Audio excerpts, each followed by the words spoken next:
저는 그냥 와서 아무 법문이나 하면 되는 줄 알았더니 그게 아니라 부모하고 자녀 사이에 대화 나누는 거에 대해서 이거 어떻게 해야 되느냐 이렇게 주제를 주셨어요.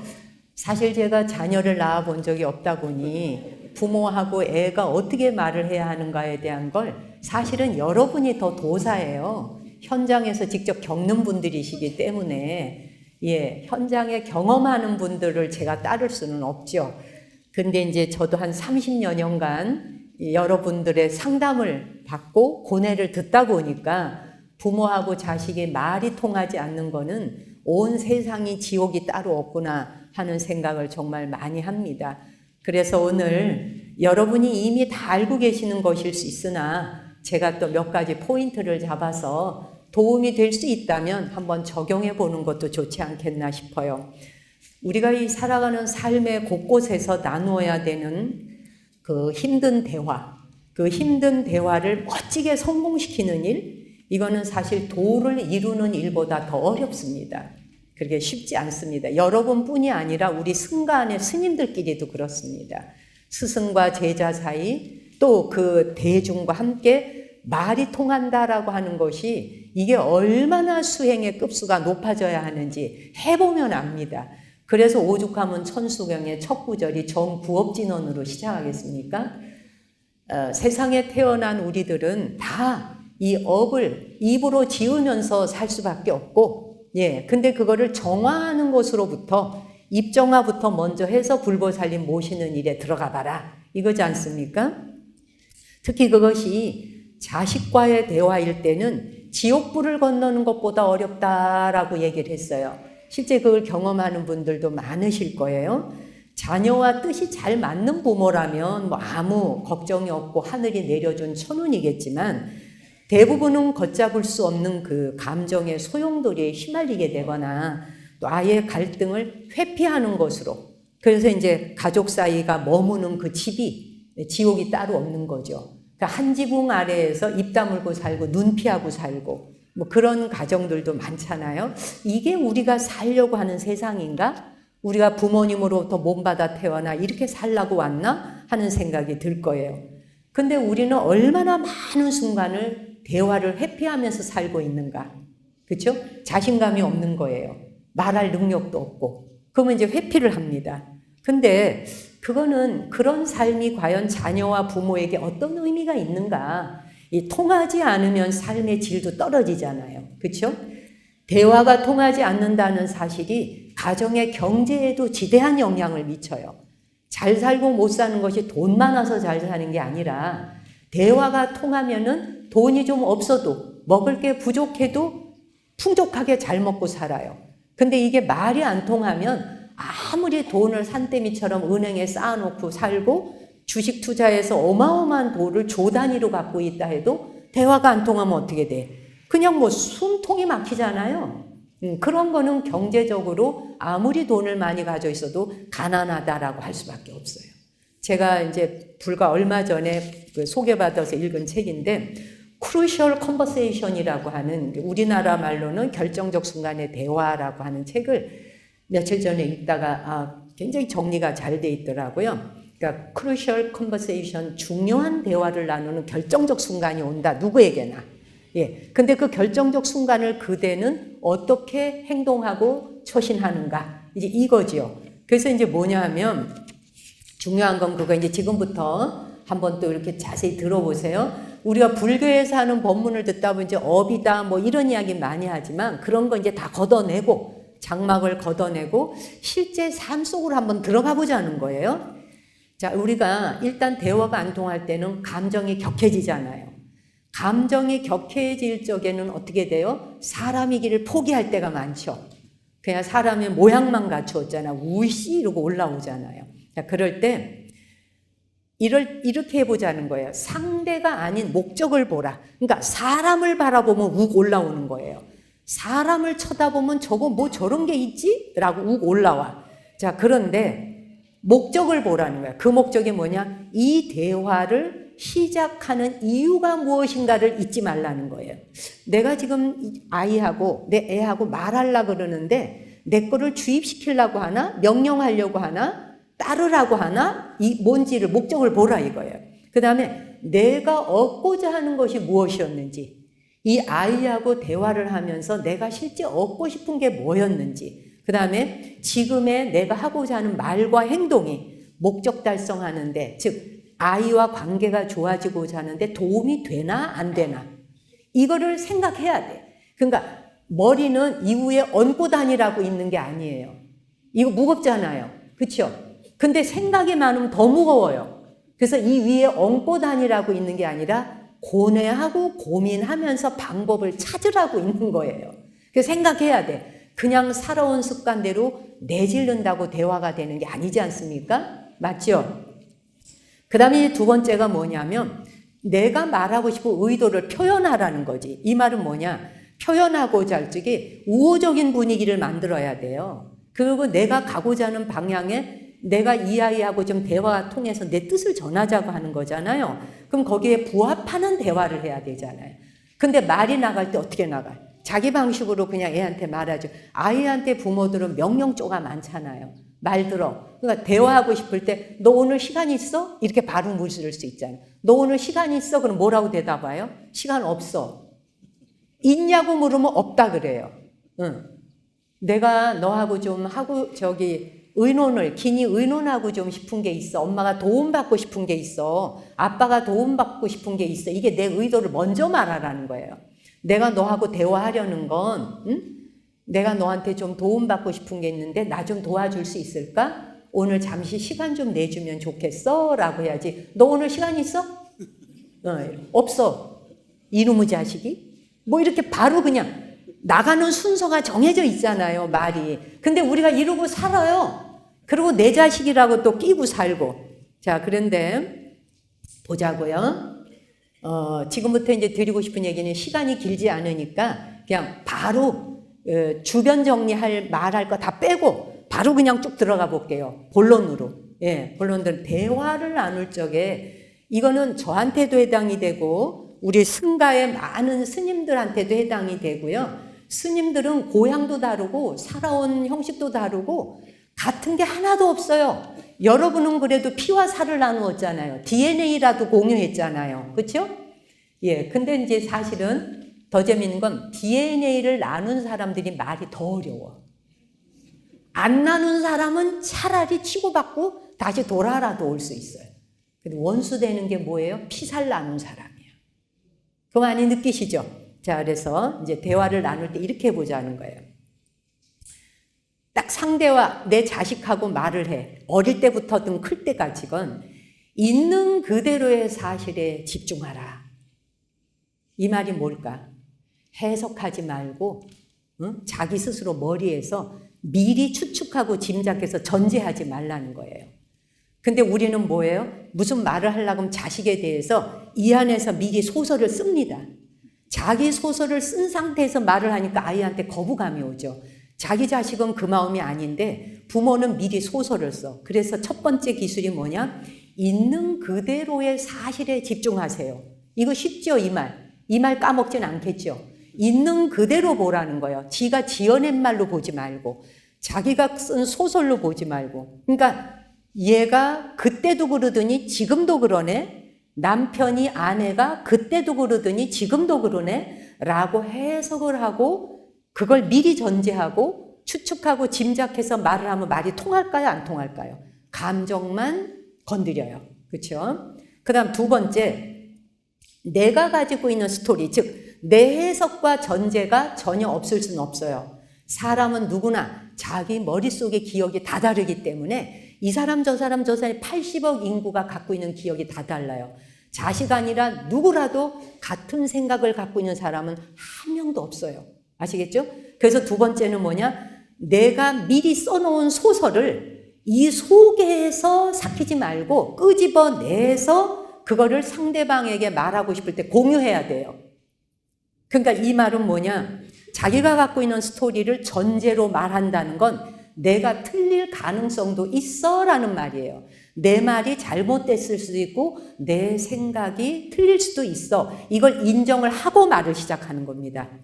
그래서 상대의 입장을 그리고 물어보고 충분히 내가 들어줘야 돼. 그 다음에 그러고 나서 해결을 위해 상대하고 의견을 나눠야 돼. 이게 무슨 말이냐 한번 봅시다. 내가 가지고 있는 스토리에 대해서 공유하라 이거는 내가 잘못 봤을 수도 있는데 이 말이죠. 내가 잘못 생각했을 수도 있는데 이게 내 소설을 쓸 걸 얘기하는 거잖아요. 내 머릿속에 지금 무슨 생각 갖고 있는지 미리 얘기하라 이거예요. 그래서 내가 잘못 봤을 수도 있는데 너 요즘 굉장히 예민해 보여. 너 왜 이렇게 요새 예민해? 너 뭐 불만 있어? 엄마가 뭐 밥 안 해줬어? 응? 넌 도대체 뭐 하는 놈이야? 네가 뭐 돈을 제대로 벌어와? 뭐 엄마한테 뭘 도와준 게 있어? 이거 말 될까요? 안 될까요? 그러니까 이게 싸우려고 덤비는 말을 미리 만들어 놓으면 대화가 안 되거든요. 그래서 뭐냐, 내가 잘못 봤을 수 있는데 너 좀 예민해 보여. 혹시 어디 아프거나 무슨 고민이 있는지 걱정이 되네. 예, 라고 이야기하죠. 그러면 어떤 상황인지 엄마한테 좀 아빠한테 들려줄 수 있을까? 라고 이야기하면은 대화를 나눌 수도 있는 자식이 있으면 그 집은 성공한 집안이고, 그런데 이런 말을 했을 때 관심 끊어. 알라고 하지 마. 내가 뭘 하던 엄마만 관심 안 가지면 내가 숨통 터 이럴 수도 있잖아요. 엄마의 관심이 나는 피곤하다고 이럴 수 있잖아요. 그렇게 나올 때 욱하면 될까 안 될까? 근데 대부분 욱하지 당연히. 그래서 우리가 사람 되기 위해서 공부하는 거 뭐냐? 감정 다루는 법을 공부하기 위해서 하는 거예요. 불교 공부에서도 그래. 자, 우리가 보세요. 반야신경 좀 전에 읽으셨어요. 독송하셨어. 매일 해요. 색수상 행식, 그죠? 네. 이모션이라고 하는 감정, 색수, 수라고 하는 게 느낌이잖아요. 느낌. 이모션이라고 하는 감정을 다루는 것, 모양을 보고 대상을 보면서 느낌이 올라와. 좋다, 싫다. 느낌에 대해서 내가 어떻게 판단하느냐에 따라서 살아가는 삶의 질이 바뀌지 않습니까? 그렇죠? 근데 그 느낌을 다루는 법에 대한 것을 매우 중요하게 생각하신 분이 붓다예요. 부처님은 느낌 다루는 법에 대해서 총력전을 기울이라는 겁니다. 뭐 쌍유따 니까야, 마치마 니까야, 니까야뿐이 아니라 대승불교 경전으로 넘어오면서까지도 거의 감정 어떻게 다룰래? 라는 거거든요. 그 감정 다루는 것에 대해서 엄청나게 공부를 해야 돼요, 우리가. 예, 이거 그냥 두면 새도 맞다고 들어왔잖아요, 지금. 조계사에 이게 굉장히 조계사만이 가질 수 있는 새도 마음대로 들어오는 거야. 자, 그 다음에 그래서 제일 중요한 건 내가 하고 싶은 말을 하고자 할 때 미리 전제하라. 내 말이 틀릴 수 있다는 것을. 그 다음에 이제 뭐냐 하면 대부분의 사람들은 대화 나눌 때 두 가지를 써요. 뭐냐? 공격하든지 도망가든지 피하는 거예요. 그렇죠? 공격은 뭐냐면 막바로 바로 싸우려고 덤비는 거죠. 너 지난번에 돈 얼마 썼던데 도대체 어디다 썼어? 바로 공격형이죠. 예, 바로 공격하면서 시작해요. 그러면 공격을 하든지 아니면 피하든지예요. 그러니까 우리는 파이트를 할 거냐, 싸울 거냐, 플라이트 할 거냐, 도망갈 거냐, 이 두 가지 중에 하나라는데 이거는 인류가 진화해 오는 과정에서 어제 오늘 해온 게 아니에요. 살아남기 위해서 덤벼서 싸우든지 아니면 도망가든지였어. 여기서 도망간다는 건 무슨 말이냐면 침묵하는 거야. 무건이 아니야. 무건 수행은 수행에 들어가잖아요. 무건이 아니고 입 다무는 거예요. 도망가는 게. 그러니까 말을 하다 보니까 자기가 이성적으로 판단해서 이론적으로 내 자식을 이겨먹을 수가 없어. 그럴 때 부모가 하는 일이 뭐예요? 입 다물기. 그리고 굉장히 자기가 내가 화가 났다는 걸 보여주는 거지. 내가 이만큼 화가 났어. 그러는데 그렇게 해서 얻으신 분 손 들어보세요. 소득이 있었던 분. 하나도 없었죠. 예, 입 다물고 있다 보면 자식이 더 어긋나고 더 좋아해요. 부모가 말 안 하고 입 다물고 있으면 자식이 더 좋아해. 그렇지 않나요? 자, 그래서 한번 들어가 볼게요. 첫째, 상대의 행동을 보고 자기의 생각과 감정에 빠져들지만 말고 상대가 나를 무시한다라고 추측만 하지 말고 감정에, 내가 갖고 있는 감정에 대한 게 사실인지 아닌지를 한판 생각해야 되잖아. 그래서 사실은 내가 쓴 소설은 사실이 아니에요. 그렇기 때문에 뭐 한다? 첫 번째, 일단은 자기가 했는 추측이 90%가 맞다 할지라도 멈추어라. 멈추어라. 그래서 아직 사실이 확인되지 않았잖아요. 진실인지 아닌지 확인이 안 됐거든. 잘못된 스토리는 잘못된 태도를 조장해요. 감정은 태도가 됩니다. 그 사람의 태도를 보면 그 사람의 감정이 어느 위치에 있는지 바로 드러나요. 뭐 관상 보러 다닐 거 없고 점치러 다니실 거 없어요. 그 사람의 감정은 곧 태도라서 태도가 곧 자기 감정을 나타내요. 네, 그래서 첫째 멈추어라. 잘못된 스토리, 잘못된 짐작과 추측은 잘못된 태도를 조장하게 된다. 소설 쓴다. 그러다 보면 이럴 때 싸우게 되거나 도망간다. 입 다물고 꾹 다물고 가만히 있는 거죠. 한 지붕 안에서 입 다물고 말 안 하는 사람 얼마나 많아. 그렇죠? 그래서 자신의 추측과 감정으로 해석을 하게 될 때 소설을 써나가기 시작하면 두 가지가 있어. 본능적으로. 코스프레 한단 말 들어보셨죠? 피해자 코스프레를 해요. 남을 탓하는 거지. 나를 이용만 하고 저놈의 자식은 엄마를 이용만 해. 나를 부모 취급도 하지 않아. 날 아주 우습게 봐. 다른 사람한테는 잘하는데 날 함부로 대. 그러는 걸 보면 자식이 아니라 왼수야. 부모님들이 대부분 자식하고 대화가 통하지 않을 적에 하는 말이 뭐냐 하면 나를 무시한다예요. 부모 알길 우습게 한다. 나한테 도움받으면서 내가 이 집의 식모인지 알아. 뭐 이런 식의 감정이 억눌러지면 어떻게 돼요? 대화가 통할 리가 없죠. 그 다음 두 번째가 뭐냐 하면 소설을 쓰기 시작하다 보면 상대를 악마로 만든다는 거예요. 나쁜 놈, 못돼 빠진 놈, 누구 피를 닮았어? 나를 닮았다면 절대 저럴 리가 없어. 그럼 누구 닮았게? 시댁 닮았지. 우리 집안 닮았으면 저럴 리가 없는 거죠. 안 그래요? 이렇게 해서 이제 뻥튀기가 아까 감정은 이렇게 택도 없는 걸 끌고 와요. 우리가 그렇게 일생을 살아요. 네, 그렇잖아요? 365일 저놈은 나를 괴롭힐 생각만 해. 이렇게 하다 보면 사실이 아닐 가능성이 높은 것에 누가 시달린다? 내가 시달려. 스토리를 제멋대로 쓰는 지어내는 습관을 멈추자는 거예요. 이건 연습해야 돼요. 그래서 불자님들은 기도를 많이 하시잖아. 그래서 다시 정리를 하자면 대화를 할 적에 사실 있는 그대로 내 눈에 본대로 공유하라는 거예요. 그 다음에 내 스토리를 두 번째 들려주면서 말하라는 거예요. 내가 잘못 봤을 수 있는데 내 생각이 틀릴 수 있는데 내가 보니까 요즘엔 네가 좀 과민해 보여. 좀 예민해 보여. 예, 엄마가 살얼음판을 걷는 것 같아. 말 붙이기가 조금 어렵다.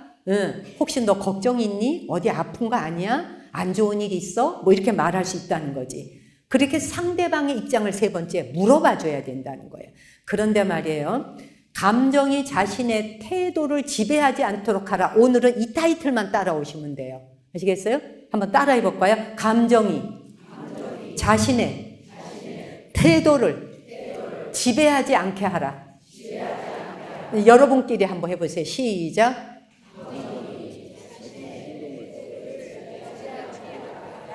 자, 보세요.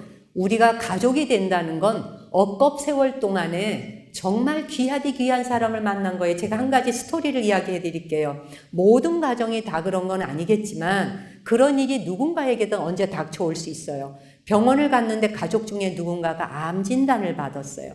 그런 순간을 맞이한다면 그토록 통하지 않던 마음의 문을 굳게 닫아 걸었던 걸 후회하게 되죠. 죽음이 임박했을 때. 숨결이 바람될 때라고 하는 책을 제가 몇 년 전에 굉장히 감동 있게 읽었었는데 36살 먹은 그 폴 칼라니티라고 하는 사람이 의사예요. 아주 유능한 신경외과 의사였는데 폐암 말기 진단이 나와요. 그래서 이제 36살인데 폐암 말기가 나왔어. 투병을 하면서 그냥 그 과정을 담담히 받아들이는 걸 책으로 쓴 거예요. 그는 자신이 의사로서 환자에게 했던 말들을 떠올려봐. 그리고 자기가 지금 환자가 됐잖아. 내가 환자가 돼서 다시 그걸 되새겨보면서 죽음을 앞둔 것에 대해 성찰을 해. 그 치열함을 글로 풀어 쓴 거예요. 그 이제 진단을 받고 난 다음에 수술실로 다시 복귀를 해요. 그리고 엄청난 양의 수술량을 소화해냅니다. 의사로서. 엄살 부리거나 투정하지 않아요. 세상 다 끝난 것 같이 행동하지도 않아요. 오히려 더 열정적으로 마지막 의사로서의 행위를 다해요. 그리고 아내하고 상의를 해요. 그래서 아이를 갖기로 결정합니다. 애를 가져요. 아내가 임신한 후에 암이 급속도로 악화가 돼. 그래갖고 의사의 길을 포기합니다. 그 딸이 태어났어. 8개월이 됐지. 그리고 8개월이 되면서 급속도로 암이 퍼지니까 모든 치료를 거부하고 맑은 정신 상태에서 자기 딸 태어난 지 8개월 만에 가족 품에서 숨을 거두어요. 우리는 살다 보면 가족 사이에 이런 일들이 많이 생겨요. 안 생기란 법이 없죠. 그렇죠? 자, 그런데 제가 드리고 싶은 얘기는 이거예요. 이 폴이 자신의 딸한테 이런 이야기를 남겨요. 이게 너무 감동이었어요. 가족이 어떤 사람인지를 보자는 거예요. 대화 되네 안 되네를 따지기 이전에. 네가 어떻게 살아왔는지, 무슨 일을 했는지, 세상에 어떤 의미 있는 일을 했는지 말해야 되는 순간이 너에게 온다면 바라건대 죽어가는 이 아빠의 나날을 네가 충만한 기쁨으로 채워줬다는 사실을 빼놓지 말았으면 좋겠구나. 네가 나에게 어떤 존재였는지를. 그건 아빠가 평생 동안 36년을 살도록 한 번도 느껴보지 못했던 기쁨이었고, 네가 태어난다는 것으로 인해서 아빠는 이제 더 많은 것을 바라지 않고 만족하며 편히 이제 눈 감을 수 있게 되었다. 네.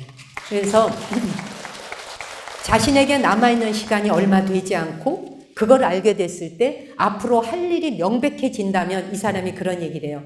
만약에 나한테 살 날이 3개월 남았다고 진단이 온다면 그 3개월을 나는 가족과 열정적으로 보낼 것이다. 1년이 남았다고 한다면 나는 열심히 책을 쓸 것이다.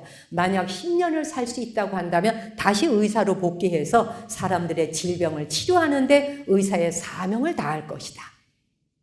이런 얘기를 해요. 사람들의 질병을 치료하는데 사명을 다한다.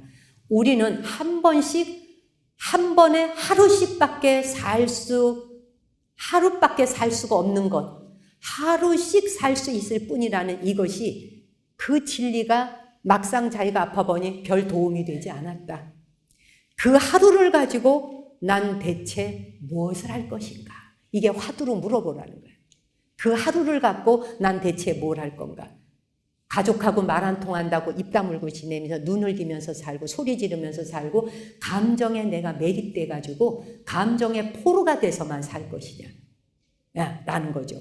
살아갈 날이 짧게 남아있을수록 가족과 함께 시간을 보내겠다라고 하는 말은 그게 긴박한 순간에 가장 절실하고 가장 소중한 것이기 때문이에요. 그것이. 우린 이걸 잊지 않을 수 있는 노력을 해야 돼요. 기억을 해야 돼요. 가족일수록 대화의 진심이 통하기 어려워요. 왜 그러냐면 당연히 가족이니까 내 마음을, 내 생각을 오해 없이 이해해줘야 된다고 생각하기 때문이에요. 그런 일은 존재하지 않아요. 내가 하는 말을 당연히 넌 알아들어야 되고 내가 하면 넌 아까지 알아들어야 돼. 세상에 그런 건 존재하지 않아요. 자식의 브레인과 여러분의 브레인은 같지 않아요. 그대의 기억과 상대방의 기억은 같지 않아요. 그렇기 때문에 절대로 그 사람이 당연히 알 거다라고 생각하고 추측하지 마시라는 거예요. 한 걸음씩 스텝 바이 스텝으로 가면서 대화를 하셔야 돼요. 그런데 이제 이야기를 할게요. 대화라는 건요, 아이가 어릴 때부터 나누는 게 좋아요. 어릴 때부터 애하고 대화 나누는 법을 하셔야 돼. 먹고만 살라고 온 거 아니잖아요. 대화는 아기 때부터 나누어야 돼. 근데 아기 때부터 어떻게 나눌까? 좋은 질문을 해야 돼요. 아이한테 물어봐야 돼요. 예, 아이한테 애들이 커가기 시작하면 그 나이에 맞추어서 엄마가 좋은 질문을 하는 습관을 들이셔야 돼. 그러려면 어떻게 돼? 책을 읽으셔야 돼. 한 달에 한 번씩이라도 서점에 나가 좋은 양서를 사서 책 한 번 읽어보고 그러고 난 다음에 거기서 좋은 내용이 있었으면 밥상에서 떡 차리면서 내가 무슨 책을 봤는데 거기 이런 내용이 있더라. 그걸 보면서 나는 이런 생각을 했어. 이러이러하던데 혹시 그 얘기 들으면서 너는 어때? 이렇게 물어보면 엄마가 유식해 보이잖아. 유식해 보여야 무식하게 상대를 안 한단 말이에요. 읽어야 돼. 그냥 눈이 안 보여서 책을 못 읽어. 법문 들어야지. 법문 들으면서 야, 오늘 내가 법문 들으러 갔는데 거기서 이런 말이 나왔어. 참 마음에 와닿았는데 감정이 나의 태도가 되지 않도록 하라. 이 말 꼭 외워야 돼요. 감정이 내 태도가 되지 않도록 하라라는 말이 오늘 법문의 주제였거든. 근데 나도 모르게 내 감정이 태도가 됐더라고. 그래서 네가 볼 때 엄마가 그런 점이 있을 때는 어떻게 보여? 그럼 엄마 괴물로 보여. 이럴 수도 있는 거지. 그럴 때, 오, 그렇지. 그러게 내가 여태 괴물로 살아왔네? 할 수 있잖아. 그렇죠? 적절한 질문을 해야 돼. 자, 그래서 아무리 자식이라도 부모라도 상대를 전적으로 다 알 수가 없어요. 중요한 사실은. 단 한 사람도 우리는 제대로 알 방법이 없습니다. 이거 진리예요. 아시겠어요? 우리는 누구도 상대를 온전히 알 방법이 없습니다. 그래서 말을 해야 되는 겁니다. 물어봐야 되는 겁니다. 소설 쓰지 말고 내 눈에 그렇게 보였는데 맞아? 내가 본 거 맞아? 라고 물어야 되는 거예요. 그러면 아니야, 응 맞아 라고 할 수 있는 거지. 그래서 자녀하고 대화를 나눌 땐 물어보라 라고 하는 말을 잊어버리지 마세요. 물어보려면 오늘부터 집에 가서 갑자기 물어보란다고? 야, 너 감정이 태도가 되면 안 된대. 이 말 어떻게 생각해? 그러면은 엄마가 갑자기 이렇게 됐네. 이렇게 생각하면 대화가 될까 안 될까요? 그러니까 리드멘트가 있어야 되는 거야. 앞말 뒷말. 그치? 이끄는 말이 있어야지 되죠. 오늘 본문 들었는데 이런 말을 했는데 그 말이 나한테 되게 마음에 와닿았어. 내가 실천해 가는 건 어려움이 있겠지만 노력해 보고 싶어. 그 말 듣는 순간 너는 어때? 뭐 이렇게 물어볼 수 있잖아. 의견을 물어볼 수 있잖아. 자녀하고 대화할 때는 방법이 여러 가지야. 예를 들어서 뭐 빈센트 반 고흐라는 말 들어봤죠? 고흐라는 사람의 그림이 유명하죠. 이 사람이 모든 가족의 반대를 무릅쓰고 그림을 그려가지고 무려 800점을 10년 동안 그려낸 사람이에요. 그럼 이제 이런 얘기를 엄마가 유식하게 한번 해보는 거지. 반 고흐가 모든 가족의 반대를 무릅쓰고 10년 동안 800점이 넘는 그림을 그렸대. 너는 만약에 네가 하고 싶은 일을 부모가 반대한다면 어떻게 하고 싶어? 안 돼! 이게 아니라 어떻게 하고 싶어? 라고 물어볼 수 있잖아요. 그럴 때 어떻게 하고 싶으냐고 할 때 지 의견을 말하면 부모는 들을 수가 있죠. 또 만약 네가 사람이 아닌 다른 생명체로 태어난다면 어떤 걸로 변신해보고 싶어? 상상해 볼 수 있잖아. 상상력이 동원돼야 돼. 그러려면 공부를 무지 많이 해야 되는 거예요. 네. 저는 지금 나이 들면서 공부 많이 못한 게 한이 돼서 공부하다 2년 반 동안 앉아서 새벽 2시, 3시까지 공부하고 책보다 허리병이 온 거예요. 병원에 갔더니 딴 병이 없대. 너무 오래 앉아가지고 허리병을 줬대요. 그래서 내가 몸한테 미안해하고 있어요. 어쨌든 그런데도 부족해. 상상을 막 펴야 됩니다. 상상 아시겠어요? 상상을 하면서 그런 세계에 대해서 대화하면 아이들도 엄마가 놀랍고 그렇죠? 상상의 날을 펴야 돼. 맨날 그 나물에 그국밥 같은 이야기만 하고 앉아있으면 될까 안 될까요? 그렇게 나이 먹어갈 수는 없는 거야. 그렇잖아요 여러분. 그래서 우리가 애완견이 죽으면 슬퍼해. 괴로워해. 그런데 보세요. 가까운 친척이 죽어도 그다지 슬퍼하지 않아요. 인정머리가 없어서 슬퍼하지 않는 게 아니에요. 우리 스님들도 가까운 도반이 죽었다, 은사스님이 돌아가셨다 이러면 마음이 슬퍼져. 근데 저 멀리 전혀 본 적도 없는 스님이 입적하셨네, 신문남 아무 감흥이 없어. 이게 뭐냐? 인정머리가 없어서가 아니고 비인간적이어서가 아니고 기억의 차이예요. 공유되어 있는 기억이 없는 사람에 대해서는 슬플 일이 없어요. 개나 고양이, 고양이가 죽었을 때는 공유된 기억이 있잖아요. 기억이 많아야지만 그 존재에 대해서 애정도 가는 거예요. 근데 공유되어질 애정이 없어. 공유된 기억이 없어. 그러면 어떻게 돼? 감정에 큰 그 영향도 받지 않아. 안 슬퍼. 뭐 그 사람이 죽었대. 그냥 이렇게 돼. 그렇죠? 각자에 대한 공유된 기억이 많으면 많을수록 즐거움도 있고 그만큼 또 슬픔도 있는 거예요. 가족 사이에 그 가운데서도 부모와 자녀 사이는 기억의 공통 분모에 빈곤이 대화를 절벽으로 만드는 거예요. 부모님이 나이가 든 이후부터 아무것도 노력하는 게 없어요. 법문을 듣고 봐도 자식한테 제대로 말을 전하지 못하는 게 불자예요. 우리 불자들은 법문을 전할 때 거꾸로 전하는 경우가 너무 많아요. 본인이 지어내서 하고 싶은 말을 해요. 그럼 자식은 절에 가서 저것밖에 못 배웠나? 왜 절에 가? 교회 가? 이래요. 가족 사이에도 기억의 공통분모가 많아야 돼. 풍부해야 돼요. 풍부하고 다양한 양질의 기억이 서로 많아야 대화하기가 쉬워져요. 부모와 자녀가 왜 철벽처럼 절벽처럼 부딪히느냐? 감정은 앞과 뒤가 없고요. 공간이 없는 게 감정입니다. 바로 부딪힙니다. 우이씨 뭐? 이게 감정이에요. 그렇죠? 감정은 이성적이지 않아요. 이성적인 거 뭐에 앞과 있고 뒤가 있고 공간이 있고 여백이 있는 게 이성이에요. 한 번 생각하게 되죠. 감정은 생각할 겨를이 없어요. 그냥 가서 다 들러붙어요. 감정은 앞뒤가 없고 공간이 없고 여백이 없다. 이 말도 외워두세요. 감정은 그냥 가서 바로 붙어요. 그렇죠? 그래서 풍부해지려면, 대화가 되려면 서로 양질의 기억이 많아야 돼. 우리의 뇌 안에서는 내측두엽이라 그러는데 이것도 듣고 잊어버리셔도 돼. 템포럴 로브라 그래서 내측두엽에는 해마 복합체라는 게 있어서 우리의 기억을 저장합니다. 해마 복합체가 우리 기억을 저장하는 영역인데 이게 기억 공유가 많아야 대화가 즐겁고 재미있는 거예요. 한마디 말 나가고 나면 그 다음 두 번째 말 나가기가 어렵죠. 들어있는 게 없잖아.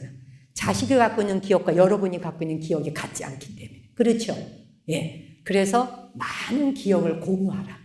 예. 그래서 문제가 생겼을 적에 평면에서는 솔루션이 없다는 거예요. 감정적인 차원은 평면이잖아요. 감정은 그냥 가서 부딪히는 거예요. 입체적이질 않아요. 공간과 여백이 없단 말씀 드렸죠. 감정은 입체가 없어요. 바로 평면이에요. 그냥 가서 들이박아요, 그냥. 아시겠어요? 문제가 생겼을 때 평면 구조로 보면 솔루션이 안 나와요. 그래서 아인슈타인이 그런 얘기 하잖아. 문제가 생겼을 때 차원을 이동하세요. 차원을 이동하세요. 감정은 선택이에요. 차원을 이동하라. 3차원의 사바세계에 몸붙이고 살고 있지만 아제 바라 승아제 모지사바 가자 어서 가자 열반 언덕 건너가자. 이때 열반 언덕 언니예요. 극락세계잖아요. 극락세계 건너가자. 차원 바꾸자 이 말이거든요. 차원을 바꾸어서 살라고 하는 길을 열어주신 분이 붓다예요. 실제로 부처님은 그 길을 사셨고 우리에게 45년 법을 설하시면서 누누이 고구정령이 일러주셨고 그런데 우리가 이 길을 듣고 이 길을 빼버리니까 실천하기가 너무 어렵고 어렵다는 말밖에 하지를 못한 거예요. 그렇죠? 감정은 선택이다라는 말을 기억해 주세요. 마지막으로. 선택을 어떻게 하느냐에 따라 적절한 선택이 관계의 질을 바꿔준다. 감정이 풍부해지려면 가지고 있는 기억의 양이 많아야 한다. 그래서 설악산 봉정암을 갔다. 설악산 봉정암을 그냥 가서 절만 꾸벅꾸벅하고 내려와 끝이야. 설악산의 하나하나의 잎사귀를 보고 설악산이 어땠는가를 돌아볼 수 있는 정도의 본인이 많은 기억을 가지고 있는가. 설악산 올라가는 중에 봉정암까지 가는 길에 많은 기억들, 조계사를 떠올리면 조계사에 대한 많은 기억과 추억들, 이 절에 다니지 40년 되신 분은 40년 전 조계사와 지금의 조계사가 어떤 변화가 있고 무엇이 나로 하여금 기쁨을 주는가? 라고 하는 기억을 많이 가져야 자식하고 대화할 때 할 말이 있는 거예요. 인간은 말로서 대화할 수밖에 없거든요. 그렇잖아요? 자, 오늘 했던 말 요약하고 마무리하겠습니다. 제가 첫째 아까 뭐라 그랬어요? 감정이 태도가 되지 않게 하라. 감정이 태도가 큰 소리로 시작. 감정이 태도가 되지 않게 하라. 가족과 대화를 나누고자 하면 가족과 대화를 나누려면 자식과 대화를 나누려면 따라해 보세요. 자식과 대화를 나누려면 공유하고 있는 기억이 다양해야 한다. 기억이 다양해야 한다. 많아야 되는 거예요. 그러니까 그냥 눈 뜨고 돌아다니는 눈 감은 사람처럼 다니지 말고 하나하나를 주도 면밀하게 예민하게 보시라는 거예요. 여기 등 하나하나 제대로 법당의 등 다 달라. 제대로 보셨어요? 부처님 앞에 켜진 등, 뒤에 켜진 등, 마당에 켜진 등 같지 않아. 이걸 그림으로 그리려면 그릴 수 있겠느냐는 거예요. 이게 자기의 기억에 공유된 면적들이 커야 되는 거예요. 그냥 법당에 왔어. 꾹뻑 절에서 갔어. 끝, 땡. 일주일에 한 번씩 법문 들으러 와 그냥 매일. 이것밖에 없으면 어떻게 해? 공유된 기억이 없는 거예요. 그렇죠? 대화 나눌 게 없는 거예요. 엄마가 절에는 가는데 물어다 주는 말이 없어. 그러니까 여러분의 자녀들이 절에를 안 오는 거예요. 그렇죠? 사정 좀 할게요. 이렇게 빌게요 좀. 법문 들은 내용들을 기억해서 공유해서 자식하고 좀 나누어 주시면 고맙잖아요. 그렇죠? 여러분이 능력 없는 거 아니고 여러분이 무식한 것도 아니에요. 다 불자들은 공부도 많이 하셨고 모르는 게 없어요. 아는 것도 많아요. 그렇잖아? 근데 잔소리와 관련된 거는 너무 많이 알아. 남에 대한 이야기, 그치? 이거 다 걷어내야 돼, 이제. 남의 말하는 거. 남에 대해서 말하면 어떤 업을 짓게 되느냐? 지가 그 사람하고 살아봐도 모르는데, 부부가 한 이불을 덮고 살아도 모르는데, 내 뱃속에서 10달을 키워서 내놔도 모르는데, 하물며 차 한 잔도 안 마셔본 사람을 어떻게 알겠나? 망상과 착각이죠. 우리는 누구에 대해서 소문 퍼뜨려가면서 사는 것을 즐거워했어요. 오죽하면 부처님께서 그래요. 세상은 무지가 군림하고 그리고 사람은 녹록지 않다. 네가 생각하는 것처럼 그렇게 만만한 사람들이 있는 게 아니야. 진짜 상대하기 어려운 인간 중은 무지 많아. 자바안경에 그런 말씀하셔. 얼마나 당하셨으며. 부처님도 갖은 욕을 다 먹었잖아. 부처님이 이 시대에 오셨으면 SNS로 무지 욕 먹으셨을 뿐이에요. 안 그렇겠어요? 불교 인구가 8억인데 이슬람 기독교 합해서 45억 인구예요. 45억 인구가 부처님 욕 안 하라는 법 있겠어요? 그렇죠? 2600년 전에 미리 잘 다녀가신 거죠. 그럼 우리가 대를 이어서 지금 살고 있는데 우리 자신들이 어떤 생각으로 살아야 할까? 그렇죠? 자, 끝으로 여러분에게 나누어 드린 페이퍼가 있습니다. 다 받으셨죠? 사랑하는 가족을 위한 기도문. 이걸로 명상을 대신하고 마무리하겠어요. 앞뒤로 한 장으로 프린트해 왔어요. 잘 보이시나요? 제가 오늘 법문했는 내용을 이 기도문을 작성하면서 다 압축한 거예요. 큰 소리로 함께 읽어보겠어요. 자, 여기 이 조계사 내에 경내에 있는 모든 분들이 합창하는 마음으로 큰 소리로 시작. 나는 오늘부터 내 소중한 가족을 대할 때마다 항상 마음 챙김하며 자비로운 말, 따뜻한 말, 힘이 되는 말로 가정에서부터 자비를 실천하는 보살행을 닦겠습니다. 나는 가족이 내 마음을 다 알아주기를 바라면서 혼자만의 생각으로 상상하여 화를 내거나 비난하는 말을 멈추겠습니다. 내가 원하는 대로 되지 않는다고 너 때문이야 라고 탓하기보다는 나의 부족함은 없었는지 돌아보겠습니다. 가까운 사이라는 이유로 날카로운 말로 시시비비를 가리느라 내 소중한 사람을 힘들게 하지 않고 그럴 수도 있겠구나 하고 따뜻하게 수용하겠습니다. 특히 자녀에게 충고하고 싶은 마음이 일어나면 그것이 진정 내 아이를 위한 것인지 곱씹어 생각하고 때에 맞추어 가장 부드럽게 말하겠습니다. 가족이라는 이유로 잘 안다고 생각하면서 함부로 지레 짐작하고 추측하여 말하기보다 나는 그에 대해 아무것도 아는 것이 없다는 마음으로 매 순간 새롭게 상대를 바라보겠습니다.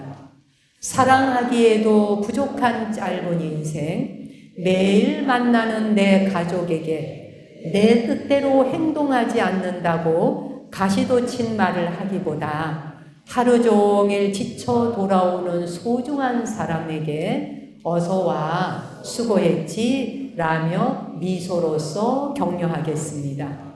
아무리 화가 머리 끝까지 나더라도 가족의 가슴에 비수를 꽂는 말은 하지 않으며 오늘이 그와 내가 만나는 마지막 날이 될 수도 있다는 것을 기억해 조용히 침묵하겠습니다. 나는 내가 행한 실수로 더욱 현명해지고 겸손해집니다. 나는 내가 받은 상처로 날마다 자비심을 배울 기회를 얻습니다. 네, 감사합니다. 오늘 이제 나누어 드린 그 기도문, 이 기도문을 한번 읽는 것만으로도 명상이 돼요. 지하철 안에서도 읽으시고, 버스 타고도 읽으시고, 집에 가서도 읽어보고, 자녀하고도 이거 갖고 대화 나눠보고, 내가 오늘 기도문 중에 이 말이 나한테 너무 와닿았어. 그리고 한 번씩 자식에게 엄마도 굉장히 부족한 게 많아.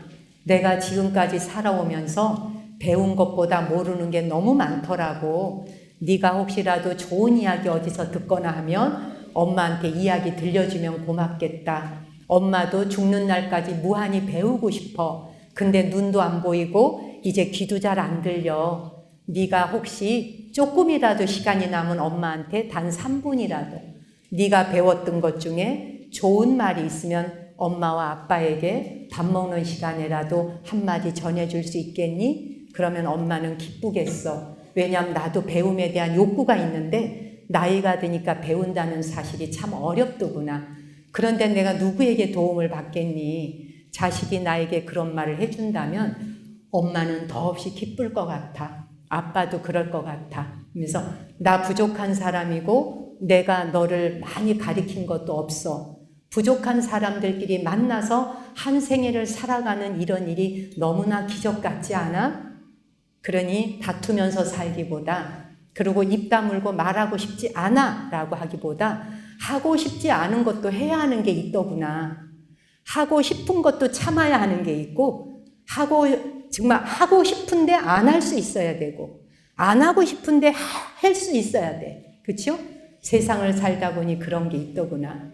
내가 네 엄마로서, 너의 아빠로서 부족한 사람이지만, 그러나 엄마 마음에는 내가 절에 다니는 이유는 딴 거 없어. 내가 할 수 있는 건 한 가지.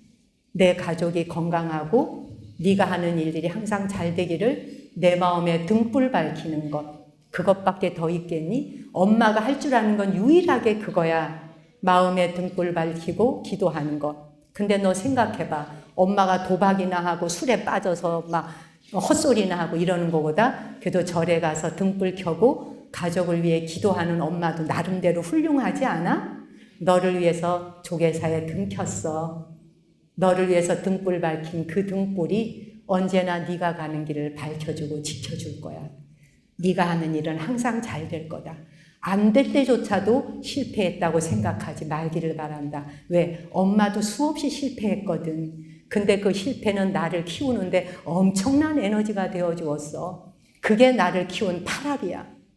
2알은 내가 타고난 것이라면 8알은 내가 무지하고 무식하고 몰라서 엎치락 뒤치락 하면서 실수하며 배웠던 것이 나를 키운 8알이고, 그 실수가, 그 무지함이 내 어머니였단다. 네가 가는 길은 언제나 엄마 아빠가 뒤에 있고 너를 위해서 항상 네 편이 되어줄 거야. 엄마가 하는 말이 입 빨린 소리로 들리지 마라. 이건 진심이다. 부처님 오신 날에 여러분이 자녀에게 밥상머리에서 해줄 수 있는 정말 감동의 그 법문이 될 수 있도록, 그거는 진실하면 되는 거예요. 그렇잖아요? 지어내서 하려고 할 거 없어. 진정성을 담아 진실하게. 이제 부처님 오신 날을 맞아 전국의 대한민국 각처에 등불을 밝히고 있습니다.